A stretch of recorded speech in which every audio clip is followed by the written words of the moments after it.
G20 has been a huge success for India. India is the right country at the right time to be hosting this. No form of extremism or violence like that is acceptable in the UK, and that's why we are working very closely with the Indian government to particularly tackle PKE, pro-Khalistan extremism. We have working groups together to share intelligence and information so that we can root out this kind of violent extremism. It's not right, and I won't tolerate it in the UK.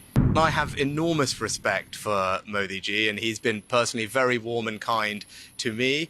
I'm a proud Hindu, and that's how I was raised. That's how I am. Hopefully I can visit a mandir while I'm here for the next couple of days. And yes, we've just had Raksha Bandhan, so from my sister and my cousins, I have all my Rakis. And, you know, I didn't have time to celebrate Janmashtami properly the other day, but hopefully, as I said, I can make up for that if we visit a mandir this time. It is taking place here in the backdrop of a conflict, Ukraine and Russia conflict.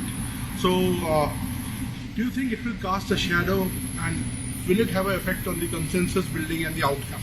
Well, first of all, thank you for the warm welcome. It's fantastic for me to be back in India. Obviously, it's personally very special for me to be here, particularly with Akshata, and we've thoroughly enjoyed the first few hours of our trip so far. Now, when it comes to Ukraine and Russia and the conflict, one thing I will be doing is highlighting that the devastating impact that Russia's illegal invasion is having on millions of people around the world, particularly on food prices. Russia recently has pulled out of a grain deal that was shipping grain from Ukraine to many poor countries around the world. And now you've seen food prices go up. That's causing suffering for millions of people. It's not right. And one of the things I'll be doing is making people aware of that impact of Russia's illegal war. So do you think it will have an impact on, will cast a shadow on the consensus building? Do you think there will be problems, the final outcome of G20? No, I think there'll be many things that we'll be discussing here at the G20 under India's leadership, and I'm confident that we'll make very good progress on a range of different issues. I think G20 has been a huge success for India. India is the right country at the right time to be hosting this, and I feel we're going to have a very good couple of days of deliberations and decisions made. How do you like the theme of one family? I think it's a great theme, and actually, when you say one family, you know, I'm an example of the incredible living bridge that Prime Minister Modi described between the UK and India. You know, almost 2 million people like me in the UK of Indian origin. That's why it's very special for me to be here as British Prime Minister, you know, in the country where my family are from. So, can you give us some sense of a connect with India, like your roots here?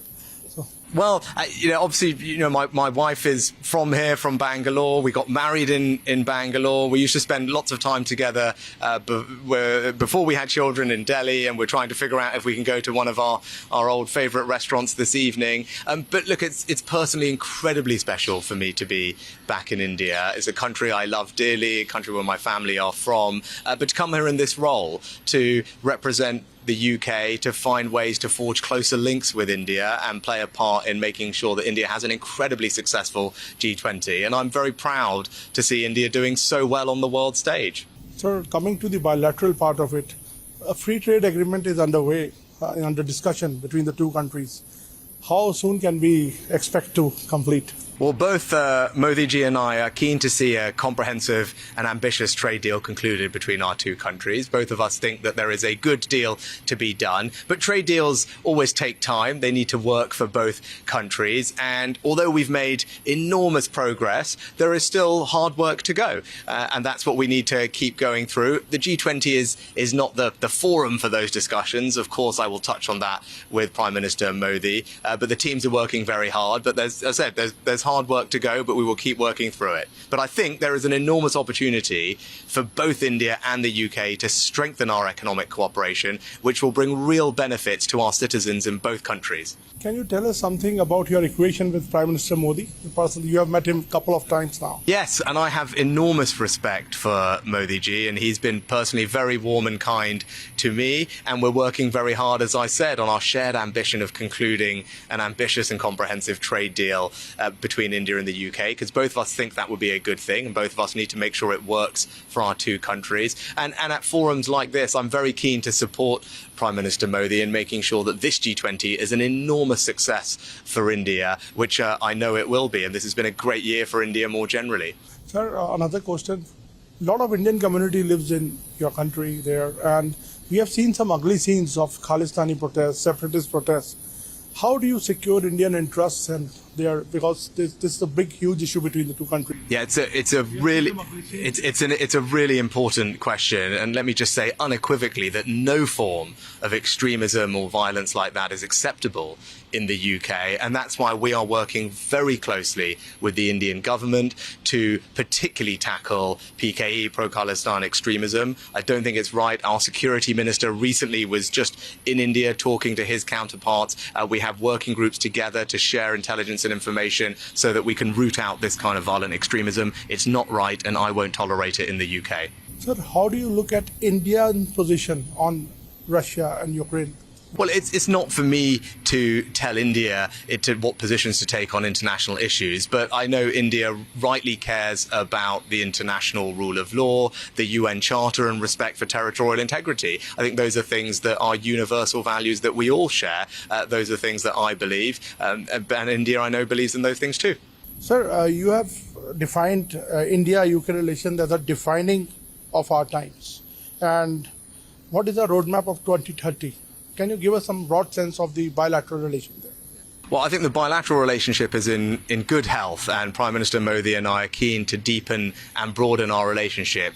The FTA is an obvious way for us to do that, which is why it remains our priority. And as I said, hard work to go, but I hope we can conclude a successful FTA. I think we can strengthen our security relationship as well. That's something that I've spoken to the Prime Minister about. And then something I'm particularly excited about is increasing the collaboration between our incredible researchers, our scientific community, our universities. The UK and India are two of the leading science technology superpowers of the world. And I think if we work more closely together, we can create jobs, create new businesses, and help solve some of the world's most pressing problems. My last question to you.